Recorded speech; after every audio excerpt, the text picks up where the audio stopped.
I'm Luke, and today we're finally diving down the tube of tunes to review Yabba Dabba Dinosaurs. Now this review is the long-awaited final part of our Flintstones 60th anniversary celebration. Yes, last year in 2020, the Flintstones celebrated their 60th anniversary in September. And here at Tube of Tunes, I've been covering a variety of Flintstones related topics to help celebrate the anniversary. But the thing is, the Flintstones property has been pretty light on celebrations this year for the 60th anniversary. In fact, we've had only one piece of Flintstones related media released this year, and that is of course Yabba Dabba Dinosaurs. Although I will say that's a lot more than we have gotten recently, as Yabba Dabba Dinosaurs is actually the first Flintstones spin-off series that has been released since Cave Kids back in the 90s. And outside of series, the only Flintstones media we've gotten over the last 20 years was the Flintstones on the Rocks TV special and the direct-to-video's WWE Stone Age SmackDown movie, as well as the recent Hanna-Barbera comic. So just this one series might not be a huge amount to celebrate this big milestone, but it's a lot more than we've gotten recently, and it's far more than we got back in 2010 to celebrate the show's 50th anniversary, so it's certainly an improvement. I was originally meant to do this video way back when I was doing the rest of my Flintstones coverage. However, I ran into a few bumps because I had some Halloween related videos, the Manchester Animation Festival, some more pressing reviews such as Soul, my Wonder Woman video, as well as I am still hard at work on this Spider-Man video that I keep mentioning.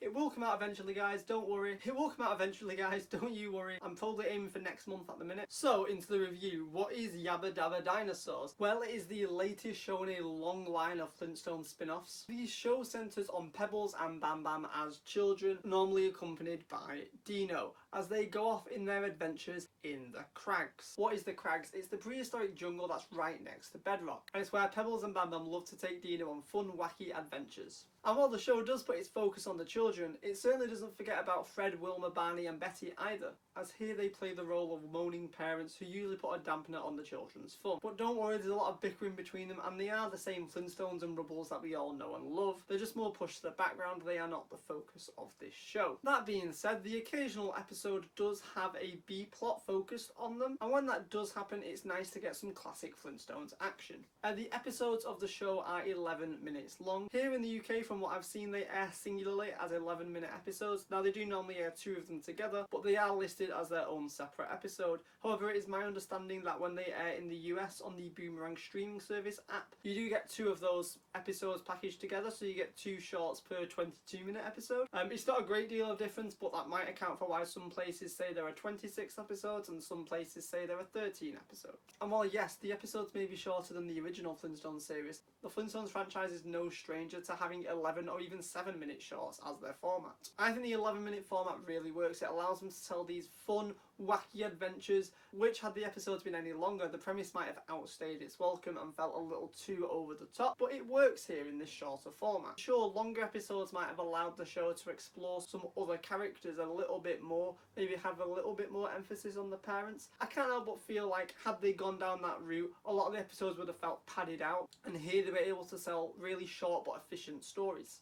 One of the big changes to this show is the dinosaurs. In this show, they talk. And it's not like we've never had talking dinosaurs before in the show. You always had the joke where a prehistoric animal was doing the job on a machine and would normally turn to the camera and make a sarcastic comment. And I think a few of them over the years may have been dinosaurs, but the level of interaction with the dinosaurs in this series is completely different. They are fully anthropomorphized dinosaurs that walk and talk and interact with Pebbles and Bam Bam, and it definitely was a standout for this show. I mean, the show after all is called Yabba Dabba Dinosaurs, and I do think it was a fun, interesting thing that they could do that took the franchise in a new direction by letting the dinosaurs be characters themselves. You know, Dino has always been the member of the show. As anthropomorphized as he is, he never spoke, just the in fact, there was a fun episode that played on this where they met another Snorkosaurus that looked exactly the same as Dino, but he did speak. Now, most of the dinosaurs the kids interact with are just for one-off appearances. However, one particularly notable dinosaur that does recur quite a few times is that of King T-Rex, who is, of course, as his name suggests, a T-Rex. Also, can we just stop and appreciate the fact that they even Stone Ageified the name T-Rex to T-Rox. Brilliant. King T-Rox is, as the name suggests, the king of the Crags. And when Pebbles and Bam Bam meet him in the first episode, they certainly have an antagonistic relationship. And well, at first I did assume he was a one-off character. It was a while before he definitely appeared again. But when he did appear again multiple times, they did seem to have a bit more of a mutual respect of one another. And I thought it was a very nice little arc that the characters had between themselves. Having the dinosaurs be anthropomorphic and interacting with the kids was incredibly important in this series, as they spend pretty much most of their time in the Crags. And due to this, they only really interact with each other and very rarely interact with any other kids. In fact, there was only one episode where we actually got to see Pebbles and Bam Bam's friends, and that was the Halloween episode. This was a very fun episode, and I enjoyed meeting the kids, and I would have loved to have seen more from them, but I'm afraid they were only in that one singular episode. So like I said, it's incredibly important that the characters have people to interact with, and it just so happened that in this series those people were dinosaurs. I think it's a fun, fresh spin on the Flintstones franchise. It gives us something new. It's not just the same modern Stone Age jokes, because they aren't situated in Bedrock, they're out in the wild. So moving the series from Bedrock to the Crags and having a supporting cast of dinosaurs as opposed to more cave people was just quite a refreshing thing to see out of the Flintstones franchise. This is Pebbles and Bam Bam as we've never really seen them before. We've seen them as toddlers, we've seen them as teenagers, in fact we've even seen them as adults married with children of their own. But as just actual kids, we hadn't really explored much of that time period outside of the odd television special, and so they had a lot more room to work with. And being that they are the main characters of the show, with more modern, updated personalities, it felt fitting that they had complete redesign that really helped show their character. You can clearly see they've taken a look at Pebbles and Bam Bam throughout all their different incarnations. I've taken inspiration such as the colour schemes and stuff from their teenage selves and placed them into this preteen child version of the characters, but they've also imbued them with their own personality. Pebbles in the show is very inquisitive. She loves science, which I think is a great trait having the children's show. It makes her a good role model for children, even if sometimes she does take her inquisitiveness a little bit too far. Bam Bam, on the other hand, is incredibly laid back, if not a little bit lazy, but of course he has a heart of gold and is incredibly loyal and would do anything for Pebbles. Again, another great trait to show to children. And of course, as always, Bam Bam is incredibly strong, and it is a gag that they are able to use quite a lot in this series to a lot of success. I quite liked how he was always carrying around his club. He has a strap that carries it on his back. He sort of wears it like a backpack, and yeah, when he smashes things, he does go bam bam. So it's like a nice in-between stage between the toddler versions and their teenage versions that we all know and love. But they just definitely feel a little bit more rounder characters that are a little bit more fleshed out than they were back in the 60s and 70s, which is definitely something that works better for a modern day audience. I will say they are pretty archetypical characters. Pebbles is a type A personality and Bam Bam is a type B personality. It's about as basic as you get when it comes to writing two characters on a children's show, but it works really well here and it doesn't feel alien to the characters. These are definitely personality traits that they have had in previous incarnations, but they've been fleshed out a lot more here. And all these things have been imbued into their character design. Now, one thing I do really want to talk about is the character designs. I love the style of this show. Pretty much every character here has been redesigned, and while you can see plenty of influences to the original Flintstones series, it's not a drastic change to them. Now, everyone here has been pretty much redesigned. When you look at the parents, they definitely aren't using the same models as they were back in the 60s. They have been redesigned, they've been updated. Don't worry, they don't look alien to their original designs, but you can definitely tell it's a new, fresher design style. They've just got that bit much more personality put into them. They look fun and dynamic. You can clearly see some influence in that they partially resemble the designs from the Flintstones on the Rocks TV special. In fact, Chris Battle, who made some of the character designs, did say that that's where he pulled his influences from the Flintstones on the Rocks TV special, and maybe merged them with the classic designs that we used in the first few seasons of the Flintstones show. But of course the biggest redesigns do come to Pebbles and Bam Bam themselves. But one of the crowning achievements of the character designs for this show is that for the first time since they were toddlers, Pebbles and Bam Bam's character designs match the rest of the Flintstones cast. I talked previously in my Stone Age SmackDown review episode about how the character designs for Pebbles and Bam Bam don't really match those of their parents. Bam Bam looks nothing like Fred and Barney, and Pebbles, while being a lot closer to Betty and Wilma, still doesn't quite match the design style. By the time the Flintstones spin-offs were being made, the studio's design style had changed quite drastically, and as such the teenage versions of Pebbles and Bam Bam and all their friends were just designed in line with the Hanna-Barbera style of the day and weren't made to match with the Flintstones style. But then of course they left the parents all the same. You can only really change the design of Fred and Barney so much before they stop looking like the characters. You can't make them anatomically correct. And while it was never too distracting to see both the styles on screen at the same time, it was certainly odd that they just kept with this conflicting design styles for 2 to 3 decades without anyone coming in and trying to solidify this. But when it came to doing the Yabba Dabba Dinosaurs, the decision was made that they would all be redesigned, and so of course why not redesign them so that they all fit together harmoniously. For instance, when you take a look at Bam Bam, he's a lot more blocky, he looks a lot more closer in resemblance to his father, he's less anatomically correct, just a lot more blocky. He has that same sort of shirt, he doesn't quite go down as long as Fred and Barney's shirts do, with just their little feet poking out. He's still wearing shorts or pants, much like his teenage design. Overall it's a little bit more compressed and feels a lot more in line with the classic Flintstone style. He's made to be quite broad to give him the sense of strength and muscle, but he's not done anatomically so. He still looks like a Flintstones character, just in a super strong child form. And in a similar vein, Pebbles much more closely resembles the designs for Betty and Wilma. She's a lot less curvy, and while part of that may be that yes, she's a child, she just feels like slightly less anatomically drawn, a lot more blocky and basic. That again just feels like it's cut from the same cloth as Betty and Wilma's design, just of course a lot younger. The tied back hair is somewhat reminiscent of the style that she had when she was a child, but the way that they tie it back in a ponytail, it just gives off a somewhat more sensible approach as this character is trying to be designed to be scientific. One of the great things you can look at online is the early production designs and concept art and early character designs done by Chris Battle. As you can see, the show went through various different designs for Pebbles and Bam Bam, originally being toddlers just like in the original show, and having character designs that are almost identical to that original. To be maybe somewhat slightly older, if you look at Bam Bam, he looks a lot bigger and muscular, and just him and Pebbles in general look somewhat slightly older and just overall looking a little bit more like teenagers. We're still being a lot shorter than the rest of the cast, but they do both have that teenage look about them.